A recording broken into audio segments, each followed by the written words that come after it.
ராமராமா 25ஆம் தேதி அக்டோபர் விஸ்வாவசு வருட ஐப்பசி மாச 8ஆம் தேதி சனிக்கிழமை ஸ்திரவாசரக சுக்லபக்ஷ சதுர்த்தி திதி காலை சிறிது நேரம் அனுராதா நட்சத்திரம் 7 மணி வரை, பின்பு கேட்ட நட்சத்திரம் சோபன யோக வணிஜகரணம்.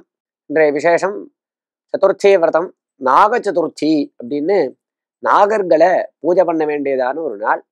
ராகு காலம் காலை 9 மணி முதல் 10:30 மணி வரை, யமகண்டம் 1:30 மணி முதல் 3 மணி வரை மதியம். அமாவாசை நாட்களில் தர்ப்பணம் செய்யும் பொழுது ஜலத்தில் சேர்க்கும் எள்ளிற்கு அளவு உண்டா? அதாவது எல்லையும் சேர்த்துண்டு ஜலத்தினால தர்ப்பணம் பண்ணணும் பிதர்களுக்கு அப்படின்னு சாஸ்திரம் சொல்றது. எத்தனை எள்ளு எடுத்துக்கணும் அப்படின்னு நீங்க கேட்கிறேன். ஏன் அதுக்கு ஏதாவது எண்ணிக்கை உண்டா அப்படின்னு கேட்கிறேன்.